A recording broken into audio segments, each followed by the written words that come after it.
Okay, good morning to you all. A warm welcome to our English class. I have already taken some grammar classes for you. Now we have to begin with our regular classes because the days are very limited and so we have to complete our portions. And I already told you we both, Roshni and myself, will be taking A02, that is ways with words. We will just go through the first poem, that is Sonnet 29 by Roshni, and the second one, Ode to Autumn, will be handled by me. So Ode to Autumn, that is a small poem written by John Keats. Ode means it's a long poem, and in the poem it will be some description about the person or a thing. A long poem describes about a person or a thing. And Ode to Autumn. Autumn, one of the 4 seasons. And here autumn is personified as a goddesses of Ceres, and this Ceres is the goddesses of agriculture, crops, fruits, like that. And then about John Keats. John Keats was born in the year 1795 and died in the year 1821. So from 1795 to 1821. He had only a short period, a short span of life. That is 25 years only he could live. But during those days, that is, though it is a short period, he had written down very many poems of immense beauty. And he has written down 6 odes. And one of the ode is Ode to Autumn. And his first poem is O Solitude. And his first major poem is On Looking into Chapman's Homer. His famous long poem is Endymion. And it begins with the famous line, what is, a thing of beauty is a joy forever. So see, I will just repeat the things. That is, he was born in the year 1795 and died in the year 1821. He had only a short period of life, that is only for 25 years. But during these 25 years, that is, though he lived only for a short time, he had written down very many outstanding merit, poems of very many outstanding merit. That is so beautiful poems he has written down. He has written down 6 odes and very many other poems. His first poem is O Solitude.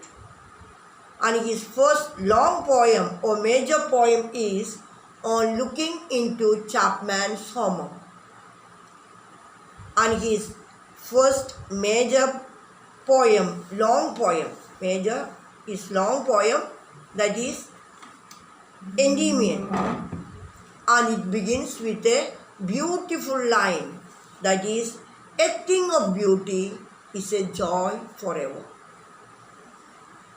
Then Keats was the youngest of all romantic poets. He was influenced by Wordsworth and started writing at the age of 16. Though he was influenced by Wordsworth, he had his own style in writing. The major themes of his poems were the contrast, that is, he observed in life.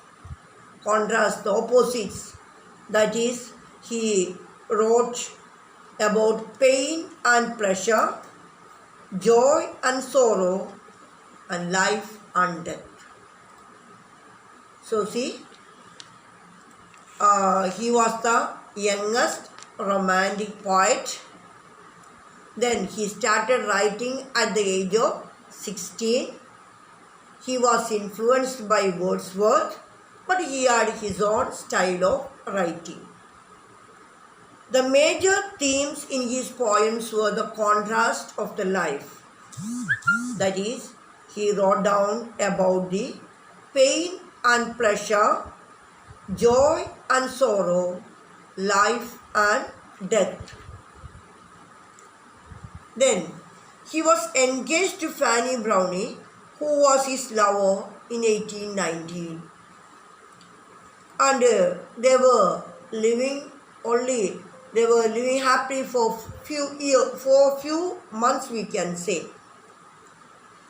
He was so much worried about the death of his parents and younger brother. His mother and his younger brother Tom died due to tuberculosis. Soon he too realized that his fate also will not be different. That is, he too was afflicted with tuberculosis. And so he had to say goodbye to Fanny Brawley, his lover, and he went to Rome. Why he went to Rome? He thought there he will be able to get better treatment and the climatic condition also will be helpful for him. He thought of his recovery. It's for that sake he went to Rome. But there it was, there also he couldn't live long. He left from there in 1821 and there he died 1820 in the same year, and he was buried in Rome. And one of his friends, that is Shelley, has written down an elegy. Elegy means a long poem, just a poem which weaves on this poet. The name of that poem is Adonais. So see, here in the third section I said that John Keats was engaged to Fanny Brawley in the year, and they were engaged in the year 1819. But at the end of the year, he realized his fate, that his parents and younger brother Tom died, and mother and brother died due to tuberculosis. And so he realized his fate also will be the same. That is, he was inflicted by tuberculosis. And so in the year 1820, 19 they got engaged, 20 he said goodbye to Fanny Brawley and went to Rome. Why Rome? It's better place. He thought the climate will be good for him, and there he will be getting enough treatment. But see, it was his planning and thinking. But in the year 1821, he died due to tuberculosis, and he was buried in Rome. And one of his friends, Shelley, has written down an elegy. It is named as Adonais. That is, he is writing in memory of John Keats, just weeping over the death of John Keats.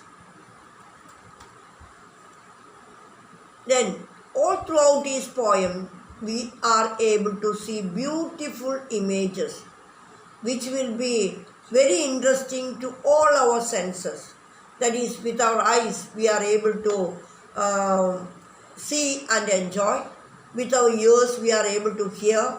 With our hands we are able to touch. That is, it is sensuous poems. We are able to enjoy through our senses. Then about Ode to Autumn. Ode I already told you, it's a long poem written down on a particular thing or person. And ode to autumn, it is one of the 4 seasons. Autumn is one of the 4 seasons. And the poem is written down in 3 stanzas which contains 11 lines.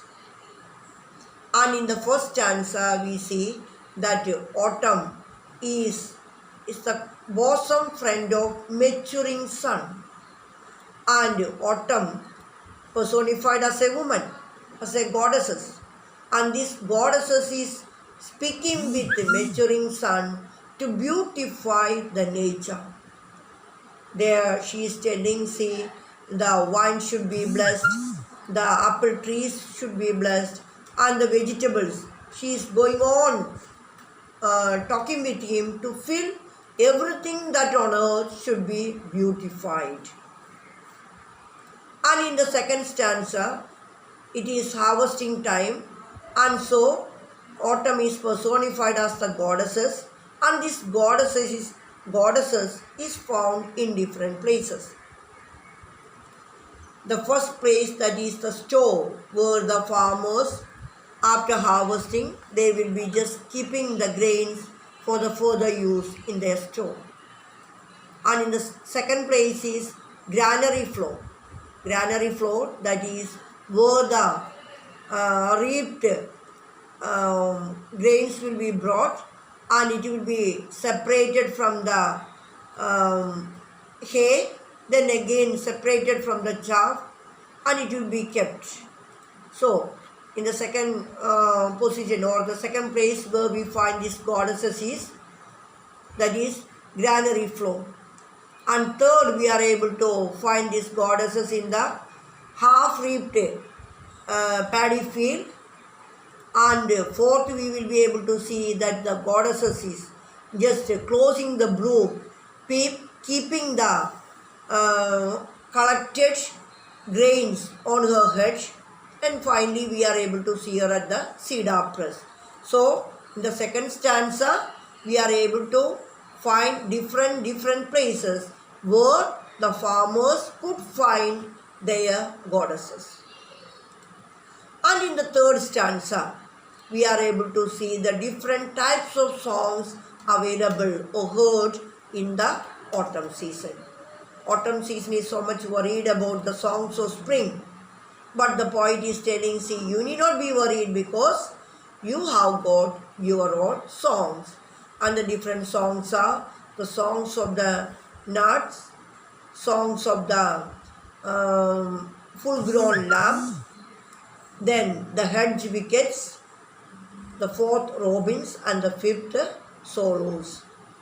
These are the songs that we are able to hear during the season of autumn.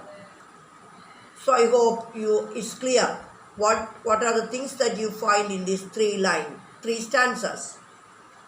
Now let us take our poem and let us go line by line.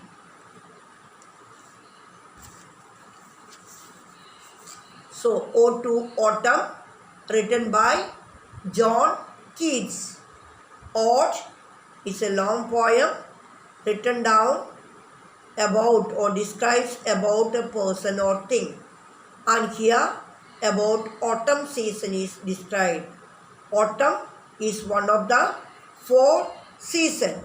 The other season, you know, the first it is spring, summer, autumn and winter. We should know that after autumn, winter season comes because we have got some connection in the first line itself about winter. Now, let us see the lines. Season of mist and mellow fruitfulness. Close bosom friend of the maturing sun. So see, season of mist and mellow fruitfulness. Autumn season is the season of mist. Why season of mist? Mist means fog, coolness. It's because I told you just after the autumn season it is winter season. Due to the coming of the winter season, there can be a mild coolness in the autumn season also. That is why the poet tells it is the season of mist. We can see a kind of fog here and there. So autumn season is the season of mist. And then it is said it is the season of mellow fruitfulness. Mellow means ripe from the raw. When it is cultivation time, we know the color of the fruits or grains will change. Now if you take the paddy field, it will be green in color, but when it is harvesting time, it will be golden in color.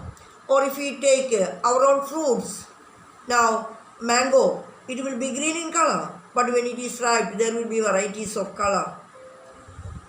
Or if we take papaya, that is also, whatever fruit we see, it has got some color changes.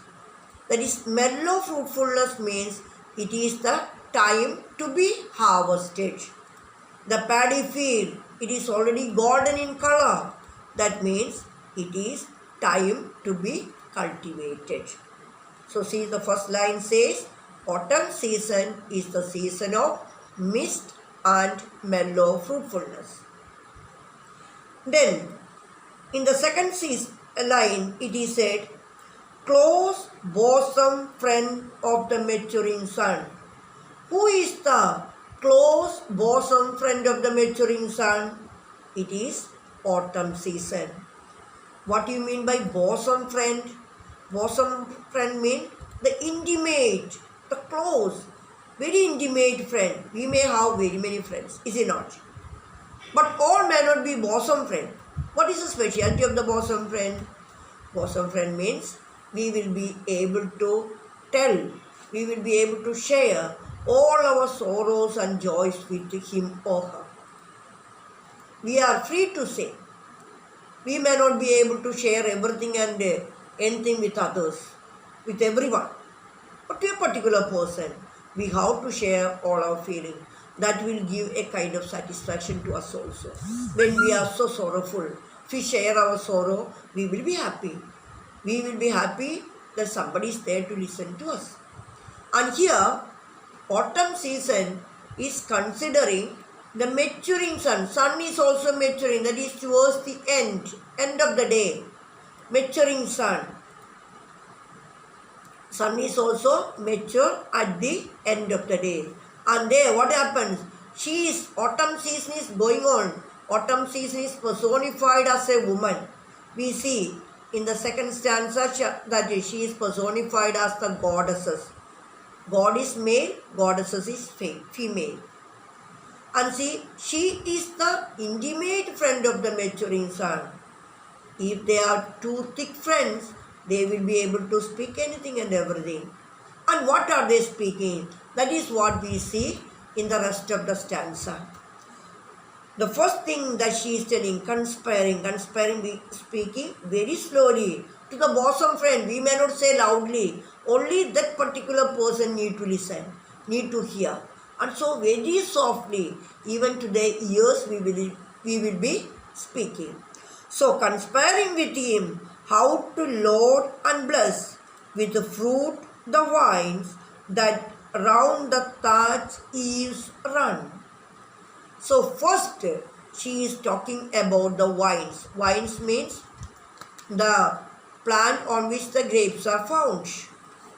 Usually there will be great vineyards. But here, particularly it is said, only one or two vines will be there. And where are they found? They are found very close to the huts of the people. And where are they creeping?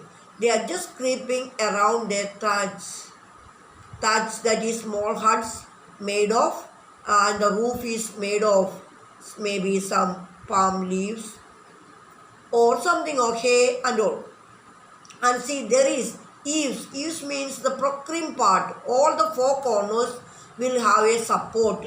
That is, four corners will be having a bended something, maybe a iron stick and all. It will be bent and kept so that the roofs will not fall down. And see, the vine is just growing around this thatch and the eaves will support these vines. It will not fall down. And see there, it is growing close to their huts. There may not be very many, only one or two vines will be there. But here, what the autumn is asking to do with it should be blessed with bunches and bunches of grapes. We have seen in the vineyard how the bunches are hanging down, see not? And here she is asking like that, in each node there should be heavy bunches of grapes, that it will not anyhow fall down because it is running around the thatch.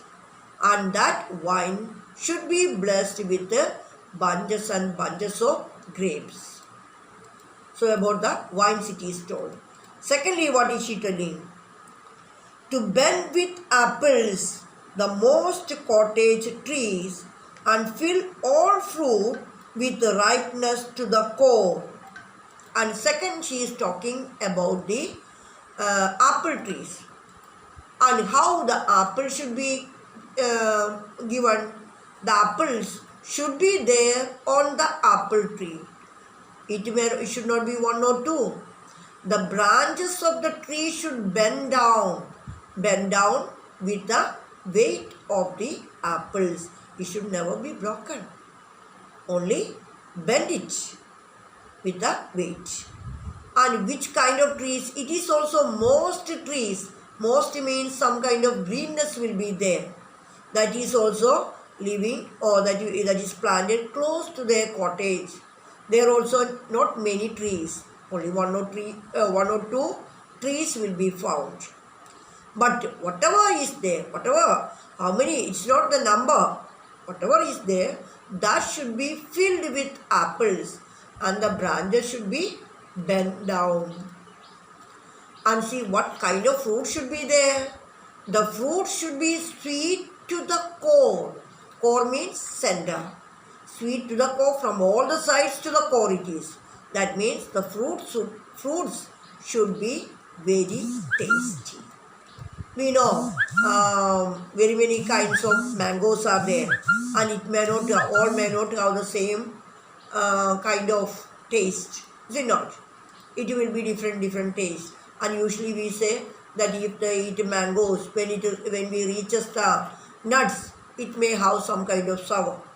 But here the poet is telling the apple should be so fluffy, so tasty till to the core. That means sweet apple should be there on the most trees. Then the next line, to swell the gourd. Gourd means it can be ash gourd, or it can be snake gourd, or bitter gourd. It can be. We have seen the farmers, they will be tying a small stone on the snake gourd as it grows. Why we know? It should not bend. It should go down. It should grow. It should be very long enough. And it should be so plumpy. So here, swell the gourds. It should not be so lean ones. So plumpy it should be. Then the next one is, and plumb the hazel shells. Hazel is a kind of nut. And this hazel, the shell should be so plumpy, so that the nut inside also will be plumpy. So that is why you swell the hazel shell, so that the nut also will be big. And then to swell the gourd and plumb the hazel shells with a sweet kernel. The nut should be so sweet.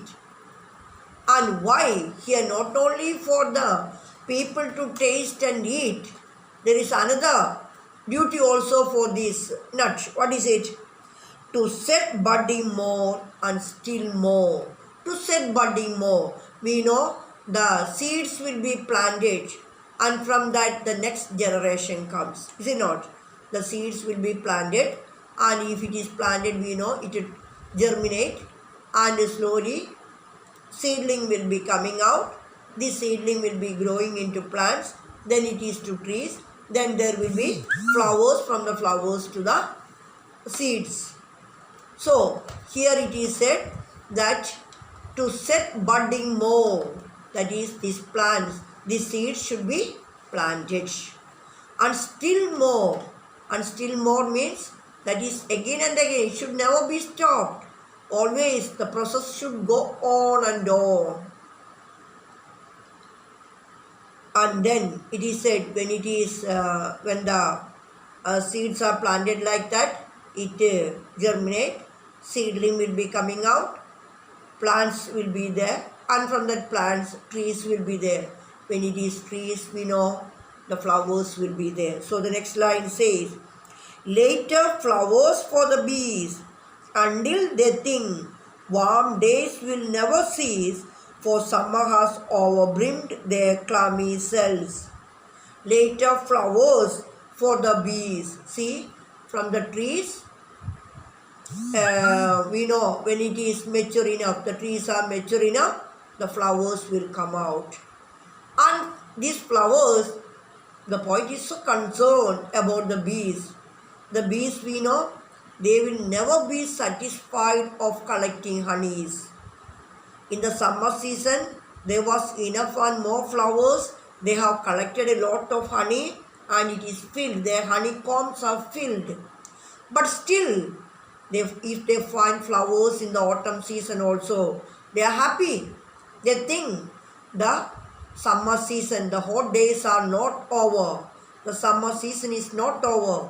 And so, whenever they see the flowers, they will go to the flowers. And what do? They are always very active. They will never be lazy. They just go and collect the honey. And what will they do? They are just satisfying. They are drinking it, consuming it, everything for themselves. No. They will be bringing it and keeping it in their honeycomb. And what happens to this honeycomb? It has got its own capacity, we know. If you fill something in a cup or bottle, whatever it may be, when the quantity is completed, when it is filled, from that it will be overflowing. Is it not? The same with the honeycomb. The honeycomb is overflowing with the honey. So it is said, until they think warm days will never cease. Cease means stop. Until they think warm days will never cease, for summer has overbrimmed their clammy cells. Overbrimmed means overflowed. In the summer season itself, their honeycombs are full and the honey is just overflowing. And see, it is clammy, it is said. Clammy means sticky. We know the honey is so sticky. And it will be just overflowing from the honeycomb. The honey is overflowing from the honeycomb. So I hope it's clear to you. See, we are talking about first one, it is about the vines. That wine should have enough and more bunches of grapes. And then apple tree, the apple so fleshy, so sweet apple should be on the tree and the branches should bend down. Then about the gourds, it should be swell. Then about the hazel also, the shell should be plumped so that the nuts also will be big. And this can be given, the people will be satisfied and they can also keep it for further use. And then if it is used if it is kept for the further use, that is if it is planted, it will germinate, sapling will come out, it will become trees, and then the trees, when it is mature, there will be flowers, and from these flowers the honey bee will be collecting honey and they will be collecting it in their honeycomb, which is already overflowing in the season of summer. There we are able to see the active people, active bees, and we are also asked to be active like the honey. So I hope it's enough for today. We will see you again in the next class, but by this time you have to go through these lines and learn, understand everything and learn it. Okay then, so we will meet again in the next class.